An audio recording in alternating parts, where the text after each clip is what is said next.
Hey guys, let's get more news about Dallas, but first, don't forget to subscribe and leave your like.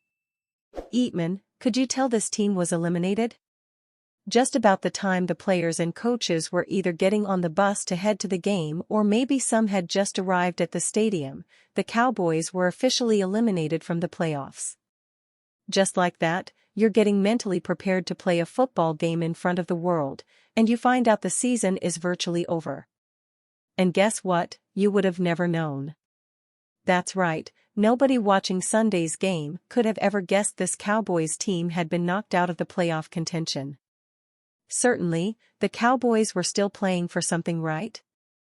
There's CeeDee Lamb with one arm hanging toward the ground, and he's going in and out of the game. Surely, he's playing for something.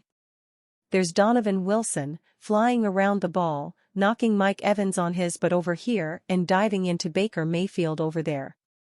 Micah Parsons was fighting through double and even triple teams and had Mayfield running for his life the entire second half. I get it, that's what they get paid to do, so should we truly celebrate them for trying hard? And the answer to that is yes. As much as it kills some of the fans and media to do this, head coach Mike McCarthy should get a lot of credit for the way he continues to get his team ready to play. What was the knock on them all season? It was about preparation. This team couldn't score a touchdown in the first or third quarters to save its life, and now the Cowboys strike first, build leads and, better yet, find a way to hang on. This definitely wasn't a pretty game at times, other than the final 3 kneel-downs, preceded by the Landry shift. We know what that means. It means victory formation, and that, especially this season, is always beautiful. Again, I can't help you if you're one of those worried about draft position. Just don't forget how many players on the team are currently in a contract year, 26 to be exact, along with most of the coaching staff in the final years of their deals. So while a lot of the fans might be thinking about getting better next year, a bunch of these players and coaches are fighting for jobs, whether it's here or somewhere else. But either way, that fight was evident. I just can't get over CeeDee and what he's doing. I got the chance to talk to him earlier in the week for a few minutes and just relayed to him a lot of the stuff I hear from fans on my podcast, Cowboys Storyline. I just wanted him to know, if he didn't already, how much the fans are appreciating the way he continues to fight through the pain. And we all saw it on display again Sunday night. His response was simple, well, the thing is, I just love football. And Lamb reiterated that message after the game, saying that he is blessed to play this game and continues to play for much more than money. I think that's what a lot of fans might assume when a player gets paid like Lamb did back in September. That when it gets too tough, or the pain is too extreme, or in this case there are too many losses on the schedule to make a difference, that it's time to throw in the towel. The only thing Lamb is throwing is the ball, back to the ref after another catch. No wonder his shoulder hurts so much, he's practically carrying this team on his back, at least the offensive side. The defense is holding up rather well in the form of Parsons and a host of others who are playing great football.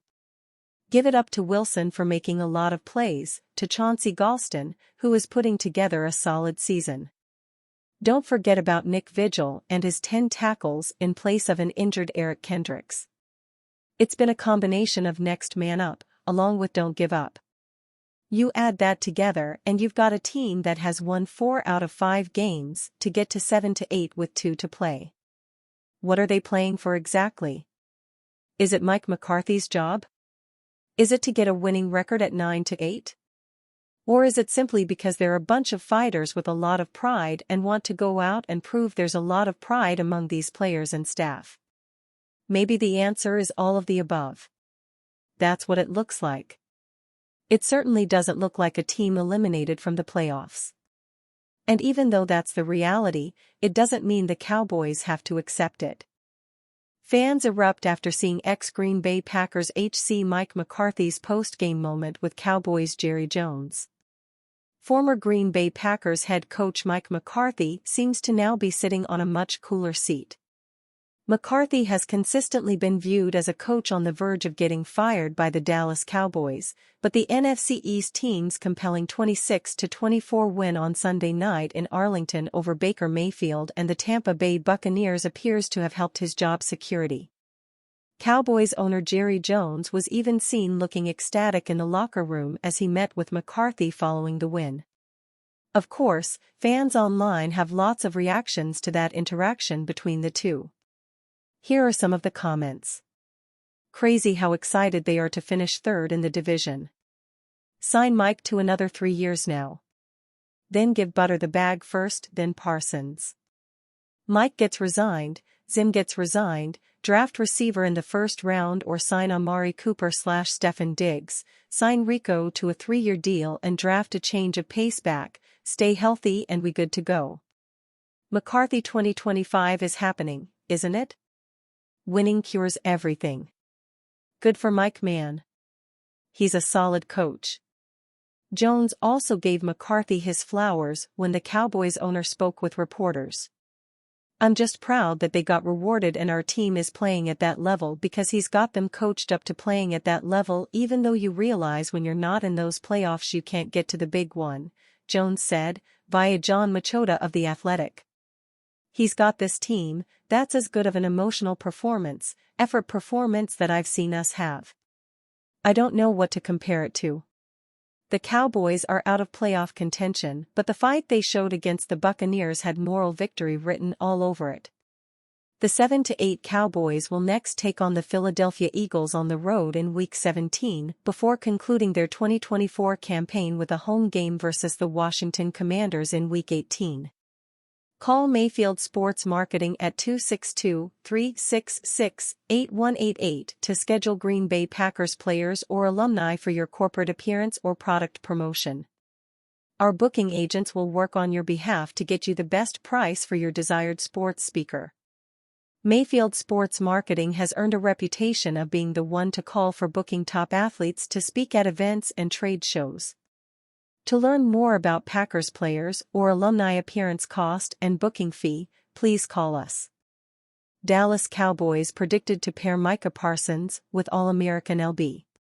After jumping to a 3-2 start, the Cowboys dropped 5 straight games, falling to 3-7 through 11 weeks. Now, they sit at 6-8, and a 4th straight postseason appearance is a long shot. To add insult to injury, quarterback Dak Prescott's season came to an end after suffering a hamstring injury during that stretch. Entering Week 16, Dallas still has a slight chance to make the playoffs. However, it would need a miracle. With a high draft pick expected for Jerry Jones and company, the Cowboys have a lot of needs to fill to improve their roster. One of those is the linebacker position, as DeMarvion Overshown is expected to miss most of the 2025 season after suffering a severe knee injury.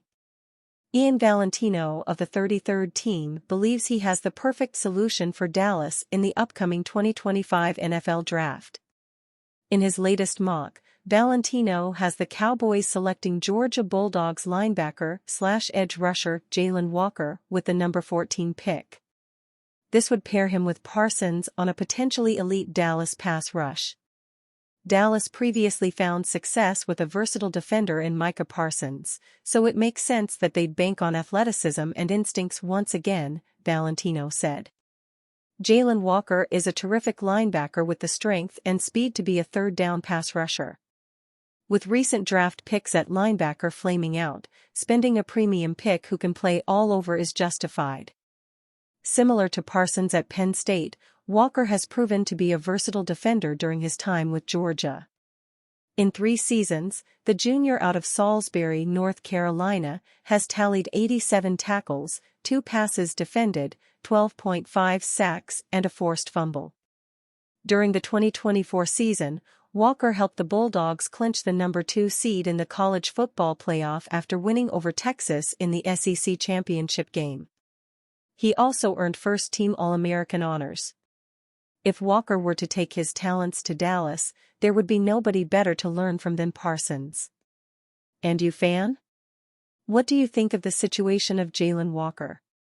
Leave your opinion in the comments.